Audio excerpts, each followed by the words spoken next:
Vladimir Putin said it would be a 3-day war, but his invasion in Ukraine has not gone to plan. 1 year on, the atrocities continue, with both sides refusing to back down. So much has been lost for so little gain. But that's not what Putin had planned as he prepared his attack. On the roads into Ukraine, what Russia calls peacekeepers, convoys of peace, according to President Putin, needs this much muscle, mixed in with relentless sounds of shelling and rising smoke. This is the beginning of a Russian invasion of Ukraine. He's setting up a rationale to take more territory by force. Starting first with Donetsk and Luhansk, taking not just areas controlled by Russian rebels, but also the Ukrainian government. February 23, 2022, Russia orders troops into Ukraine's east, to Donetsk and Luhansk. Ukraine declares a state of emergency. Then, the following day, Russia advances its move. Russian soldiers are on reconnaissance. You can hear down there, that's just a couple of kilometres away. That's small arms fire, some sort of machine gun.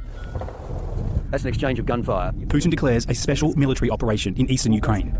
He claims the move is a peacekeeping mission. By land, sea and air, the invasion begins. March begins with a mass exodus from Ukraine as residents attempt to flee the war zone. And with good reason, as Russia's invasion ramps up. Every single room in the wings either side has been devastated. They did not miss. Now down here, a couple of pieces of the shell casing. Our security expert has told us that is straight from the missile itself.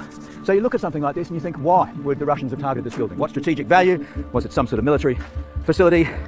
We can answer that with this, the textbook.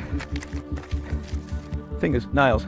It's a cosmetics college, a TAFE. A 65-kilometre Russian military convoy moves towards the Ukrainian capital. The Kyiv TV tower destroyed by a missile strike. The blast, enormous, 5 killed. We visited the site as it was still burning. It looks like the target was this TV tower. You can still see smoke rising from the base here. It's difficult to tell from here just how much damage was inflicted, but if they wanted to bring it down, they failed. An attempt, say Ukrainian officials, to cut off the country from communications so Russia can control the narrative of this war. A war being fiercely fought from the air and on the ground. A tank firing directly at buildings near Kiev with people inside. All that remains now, rubble. But the focus is not just on the capital. Russia launches offensives right around the country.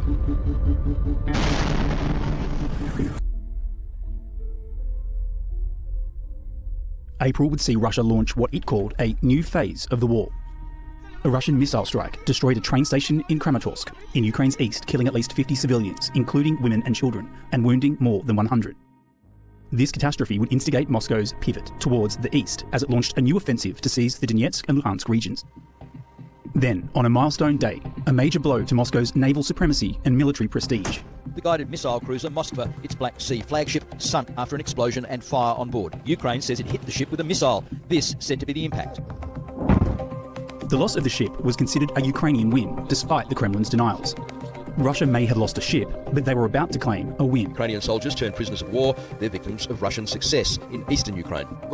As a result of a successful offensive by Russia, 1,026 Ukrainian troops lay down their weapons and surrendered in the city of Mariupol. Russia says some went to hospitals, others headed to an unknown. We had to surrender, says this captured soldier. We'd been encircled. Putin declared Mariupol, quote, liberated after nearly 2 months of siege. But that wasn't entirely right. There was one holdout, the steelworks, where soldiers and civilians alike bunkered down, braving the onslaught.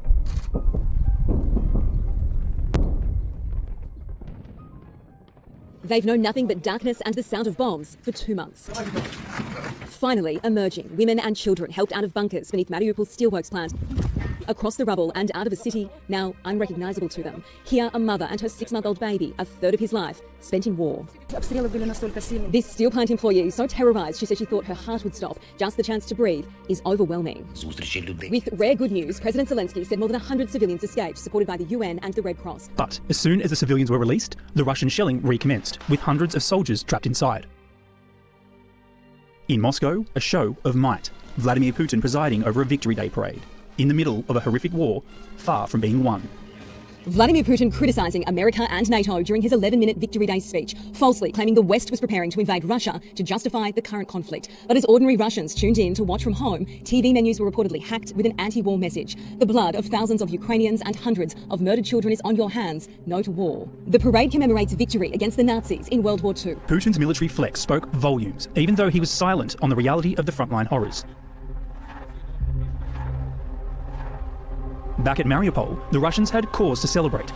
53 badly wounded soldiers evacuated for treatment.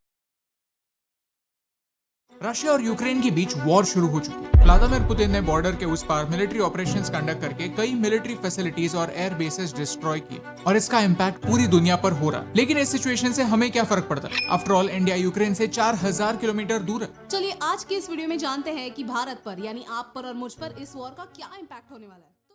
Bharat का क्या stance है? भारत ने किसकी side ली और किस situation में भारत का फायदा होने वाला है? यूनाइटेड नेशन सिक्योरिटी काउंसिल में इस साल 30 जनवरी को इस इशू के बारे में वोटिंग हुई and India abstained from voting. India ने कोई वोट नहीं किया, नॉट इन फेवर और not against it either. Bharat के लिए देखा जाए तो एक साइड पर है रशिया और दूसरे साइड पर है वेस्टर्न वर्ल्ड यानी यूरोप और अमेरिका। रशिया भारत का एक long term ally. 86% Indian weapons Russia से आते हैं। दूसरे साइड है यूएसए, जिसके साथ पिछले कुछ ही सालों में इंडिया के रिलेशंस अच्छे होने लगे। क्वाड के थ्रू हम नए स्ट्रेटेजिक एलाइज बना रहे हैं। यूएसए एंड क्वाड के थ्रू चाइना को काउंटर करने के लिए एक्टिव स्ट्रेटजीज प्लान हो रहे हैं। इंडियन ओशन में भारत एक इंपॉर्टेंट डोमिनेटिंग फैक्टर है, जिसकी वजह से ट्रेड में आसानी होती है। ये भारत के लिए एक इंपॉर्टेंट ग्रुप है क्योंकि चाइना के एक्सपांशनिस्ट पॉलिसी से भारत को खतरा है। चाइना के एक्सपांशनिस्ट प्लान्स को हमने इस वीडियो में कवर किया था। इंडिया के लिए सिचुएशन ऐसी है कि हम कोई भी साइड चुने, नुकसान हमारा ही। कहते हैं there is no winner in a war. Common man के लिए वॉर गुड न्यूज नहीं है। मार्केट ओपन होने के कुछ ही मिनटों में सेंसेक्स 2700 पॉइंट्स नीचे आ चुका था। लोगों ने पैनिक सेल करना शुरू किया और कुछ ही मिनटों में 7.5 लाख करोड़ रुपीस की वेल्थ मार्केट से चली गई। अगले कुछ महीने बहुत वोलेटाइल होने वाले हैं मार्केट्स के लिए, क्योंकि जो अगले कुछ दिनों में होगा that will set the tone for a lot of things this year. Russian stock market ने एक ही दिन में 50% मार्केट वैल्यू खो दिए और इंपैक्ट सारे एशियन मार्केट्स पर हो रहा है। रशियन इन्वेजन के बाद यूएस ने रशिया पर सीवियर सैंक्शंस लगाने का वादा किया। रशिया दुनिया का 3rd largest crude oil producer. Europe में आने वाला 1/3 ऑयल रशिया से आता है। रशिया पर सैंक्शंस लगने के बाद वहां से यूरोप में आने वाला ऑयल बंद होगा। क्रूड ऑयल प्राइसेस बढ़ते ही चले जा रहे हैं और ऑलरेडी तेजी से 7-year हाई मार्क क्रॉस कर चुके हैं। पिछले साल ऑलरेडी पेट्रोल और डीजल के प्राइसेस 100 का आंकड़ा टच कर चुके थे। अब 6 से 7 रुपए और महंगे होने के चांसेस हैं। सिमिलरली इंटरनेशनल फ्लाइट्स 25% से 45% ज्यादा एक्सपेंसिव हो सकते हैं। बढ़ते ऑयल प्राइसेस का इंपैक्ट देश के इंपोर्ट बिल पर और अल्टीमेटली हमारे पॉकेट्स पर होगा। जब भी फ्यूल प्राइसेस बढ़ते हैं, इन्फ्लेशन बढ़ता है, क्योंकि ट्रांसपोर्ट कॉस्ट बढ़ने की वजह से बिजनेसेस के मार्जिन्स कम होते हैं। तो ट्रांसपोर्ट पर डिपेंडेंट सारी इंडस्ट्रीज में प्राइसेस बढ़ने वाले हैं। इलेक्शन के समय जिन स्टेट्स में इलेक्शंस हैं, वहां प्राइसेस नहीं बढ़ते, लेकिन इलेक्शंस के बाद प्राइसेस जरूर बढ़ते हैं। नवंबर से फ्यूल प्राइसेस बढ़े नहीं थे। स्टेट्स और सेंटर ने टैक्सेस कम किए थे to reduce the prices, but इस प्राइस स्क्वीज की वजह से टैक्सेस और कम करने पड़ेंगे, जिसका गवर्नमेंट फाइनेंसेस पर असर पड़ेगा। भारत रशिया से $2 बिलियन के ऑयल्स एंड मिनरल्स, 830 मिलियन के प्रेशियस स्टोन्स एंड मेटल्स और 600 मिलियन के फर्टिलाइजर्स इंपोर्ट करता है। सैंक्शंस के बाद ये सारे ट्रेड्स रुकने के चांसेस हैं, लेकिन इसका फायदा डोमेस्टिक प्रोड्यूसर्स को और उनके कंपीटिंग देशों को जरूर होगा। यूक्रेन भारत से फार्मास्यूटिकल प्रोडक्ट्स इंपोर्ट करता है। भारत के रैनबैक्सी, सन फार्मा, डॉक्टर रेड्डी जैसे कंपनीज के यूक्रेन में ऑफिसेज और इन पर नेगेटिव इंपैक्ट जरूर होगा। ट्रेड सिचुएशन में एक स्लिम पॉजिटिव है।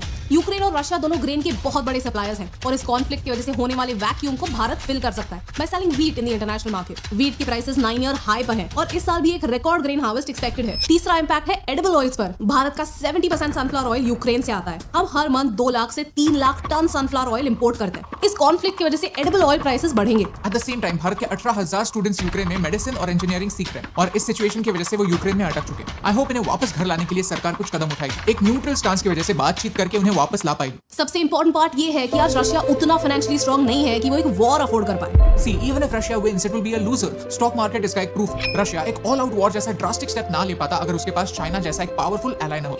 चाइना 21st सेंचुरी में इकोनॉमिक सुपर पावर बनना चाहता है और रशिया उसके लिए एक वेपन है, एक टूल है जिसके जरिए वो यूरोप और यूएसए को बिजी रख सकता है। चाइना के मनी पावर के बिना रशिया अपना ये अग्रेशन कंटिन्यू नहीं कर सकता। इस सारे सिचुएशन को दुनिया किस नजरिए से देखती है इस पर डिपेंड करता है कि चाइना ताइवान को कैसे ट्रीट करता है। क्या फ्यूचर में चाइना भी ताइवान को इन्वेड कर देगी? इसीलिए कई लोग वर्ल्ड वॉर 3 होने की बात कर रहे हैं। एक न्यूक्लियर वर्ल्ड में वर्ल्ड वॉर 3 एक वर्ल्ड एंडिंग डिजास्टर हो सकता है। लेकिन शायद ये Russia Ukraine conflict world war 3 नहीं, वर्ल्ड वॉर 2 जरूर हो सकता है। इन शॉर्ट, दुनिया आज एक नए वर्ल्ड ऑर्डर की ओर बढ़ रही है, नए एलाइज फॉर्म हो रहे हैं। सो लेट्स होप इस मसले का हल जल्द से जल्द